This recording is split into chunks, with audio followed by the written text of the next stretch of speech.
오늘 우리에게 주신 말씀은 마가복음 11장 20절로 25절입니다. 제가 봉독하겠습니다. 거룩하신 하나님의 말씀입니다.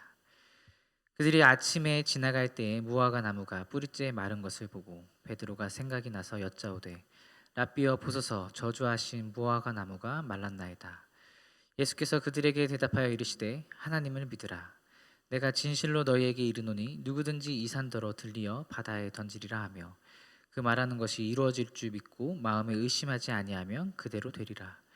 그러므로 내가 너희에게 말하노니 무엇이든지 기도하고 구하는 것은 받은 줄로 믿으라. 그리하면 너희에게 그대로 되리라. 서서 기도할 때에 아무에게나 혐의가 있거든 용서하라. 그리하여 하늘에 계신 너희 아버지께서도 너희 허물을 사하여 주시리라 하시니라. 아멘. 어제에 이어서 함께 마가복음에 나타난 마른 무화과 나무와 믿음에 대해서 함께 묵상하며 오늘 하루를 시작하면 좋겠습니다. 오늘 함께 묵상한 본문은 마가복음에 나타난 마지막 이적이자 생명을 주지 않고 죽음을 주는 유일한 이적 이야기입니다. 이 본문을 함께 읽으시면서 여러 가지 생각들이 들 것 같습니다. 제자들은 이렇게 생각했을 것 같아요.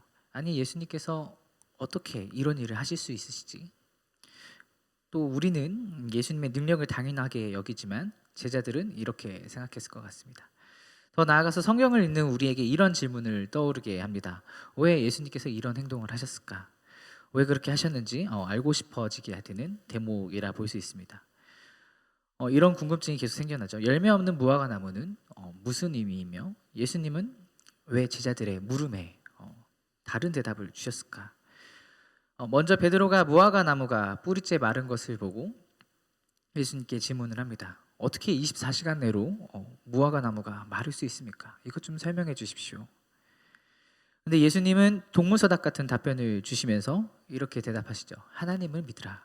이렇게 말씀하십니다.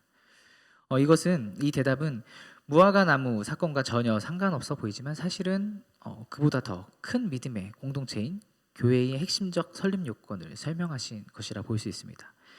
마른 무화과 나무는 이스라엘의 영적 방종으로 인한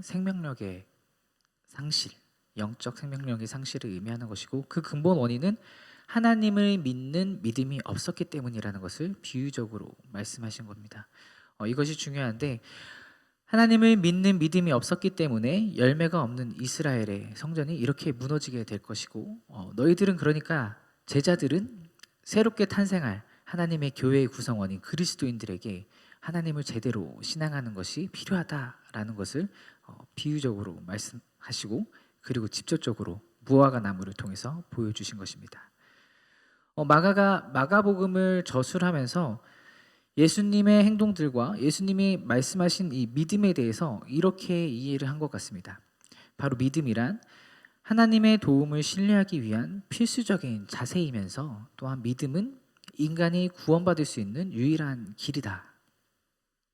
구원의 유일한 원동력이 바로 믿음이다라고 이렇게 이해를 했고 우리에게 전달되기를 바랬던 것 같습니다. 예수님께서 강조하셔서 말씀하신 것이 이것입니다. 하나님을 신앙하는 것을 포기하지 말아라.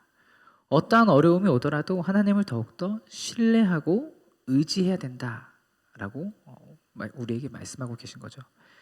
저는 이 말을 참 좋아하는데 저희 아버지가 오랜 기간 암투병을 하셨었습니다. 그래서 이 어려운 시간 동안 어머니와 저희 가족에게 이런 말씀을 하신 적이 있습니다. 어떠한 상황이 오든지 그러니까 죽음이 정말로 실제적으로 다가왔던 순간에 하나님을 신앙하는 것을 포기하지 말아라. 어려운 순간에 우리 가족에게 인내와 믿음의 시간 그리고 매일매일 하나님을 향한 이 기도가 간절한 시간이었죠. 이 과거를 되돌아보면 어려운 가운데서 저희 아버지는 이제 완쾌되셨고 지금도 건강하게 지내고 계시는데 저희 가족에게 이러한 시간이 더욱더 하나님을 신뢰하고 신앙하는 계기가 되었습니다. 오늘을 살아가는 우리에게 오늘 주신 말씀을 적용할 수 있는 부분은 무엇일까요?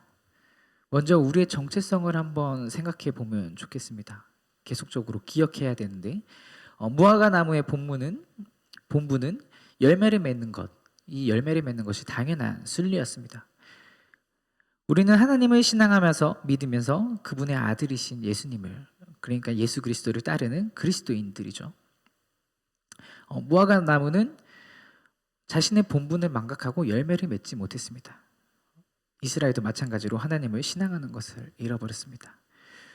우리도 이 세상을 살아가다 보면 그리스도인이라는 정체성을 이 사실을 망각하고 지낼 때가 있습니다. 이러한 모습들을 우리가 회개해야 된다고 생각할 수 있을 것 같습니다. 저도 사람인지라 저도 저의 본분을 잊어버릴 때가 있습니다. 그리스도인이라는 것을. 휴가지에서 어떤 가게에 들렸다가 이제 저나 저희 가족에게 이제 굉장히 불편을 당하는 일이 있었는데 화가 너무 많이 나더라고요. 그래서 이러한 사고들에 대해서 저의 성정을 다스리지 못하고 실수할 때가 많았죠. 그리스도인이라고 하면서 그것들을 망각하고 살 때가 얼마나 많은지, 시간이 지나고 나서 아직도 내가 못난 부분이 많고 모난 부분이 많구나, 아직도 다듬어지지 못한 부분들이 참 많구나라는 것을 깨닫습니다. 그래서 예수님을 믿는다면서 왜 다른 이들을 용납하지 못하고 용서하지 못했을까? 내가 그리스도인으로서 더 확실하게 이것을 보여주지 못했을까라는 그러한 회개의 시간이 되었습니다. 예수님께서 하나님을 신앙하는 믿음에 대해서 그 방법을 더 자세히 말씀하셨습니다. 하나님을 신앙하는 믿음 안에서 기도할 때 놀라운 이적을 행할 수 있는데, 하나님을 신앙하는 이 믿음 안에서 다른 사람을 용서할 때 하나님께서 우리를 용서해 주셔서 결국 구원을 받을 수 있다라고 말씀하신 것이죠. 믿음만 있어서 되지는 않는다. 다른 이들을 용서해야 된다. 하나님을 신앙하는 사람으로서. 예수님께서 23절에 내가 진실로 너희에게 이르노니 라는 말로 중요한 메시지라는 것을 말씀하십니다. 우리는 이것을 잘 기억했으면 좋겠습니다. 예수님께서는 하나님을 믿는 신앙, 그러니까 믿음 안에서 하나님께서 어떤 상황에서든지 우리를 도와주신다는 것, 이것을 보여주시기 위해 비유로 말씀하신 건데, 이산 그리고 바다에 던질 수 있다는 비유, 이산을 바다에 던질 수 있다는 비유, 그들이 서 있던 이제 감람산이 감람산에서 보일 수 있었던 사해에 던져질 수 있다라고 말씀하신 이 비유는 예수님의 논점은 이겁니다. 하나님께 간구할 때 제자들은 의심하지 않고 믿어야 된다.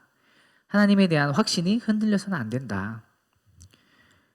제자들이 앞으로 수년 동안 복음을 전하면서 산처럼 커다란 반대, 어려움을 직면할 텐데 그 어려움에 믿음이 흔들리지 않고 끊임없이 기도로서 나아가야 된다라고 말씀하신 것이죠.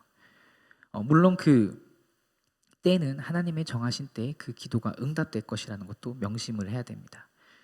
예수님께서 제자들에게 계속적으로 말씀하시고자 했던 것은 어떠한 어려움과 환난이 다가오더라도 하나님을 신앙하는 믿음과 그 기도의 능력은 우리를 더욱더 영향력 있는 사람들로 바꾸게 될 것이고, 어려운 가운데서도 우리의 기도가 더욱더 효과적인 것이 되려면 믿음이 있어야 되는데 이 믿음 안에서 다른 사람을 용서하는 것이 필요하다라고 말씀하고 계시는 겁니다.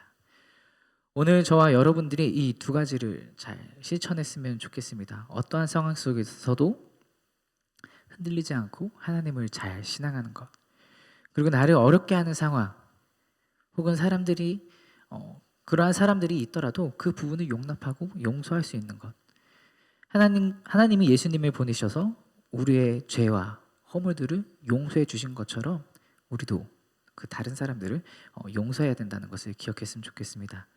이러한 믿음을 통해서 하나님이 우리들을 더 깊이 있고 영향력 있는 사람들로 세워주실 줄 믿습니다. 그런 아름다운 우리 말씀상 공동체 모든 성도 여러분들이, 그리고 제가 되기를 주님의 이름으로 축복하고 권면드립니다. 기도하겠습니다. 살아계신 하나님, 우리의 믿음이 마른 무화과 나무처럼 생명력을 잃지 않고 영원한 천국을 바라보며 열매 맺는 믿음이 되게 하여 주옵소서. 날마다 하나님의 말씀으로 믿음의 열매를 맺을 수 있도록 우리의 인격과 행동들이 예수님을 닮아가게 도와주옵소서.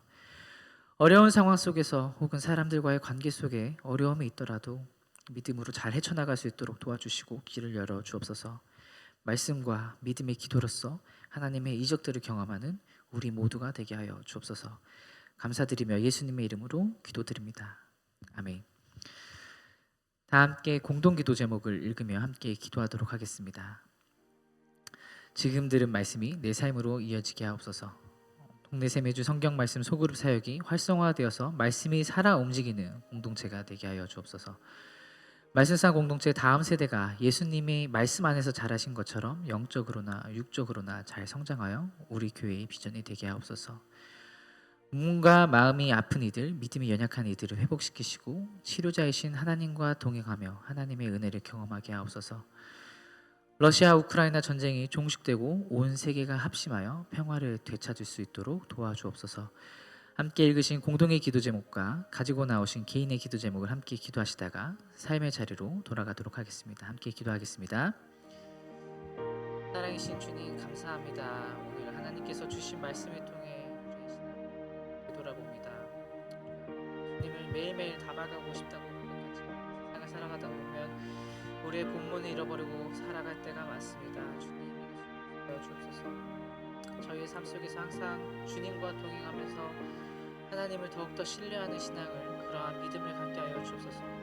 어려움 가운데서도 흔들리지 않게 하여 주시고 똑같은 어려움이 밀려오더라도 하나님 깊은 바다처럼 잠잠하게 하시고 흔들리지 않는 믿음을 허락하여 주옵소서.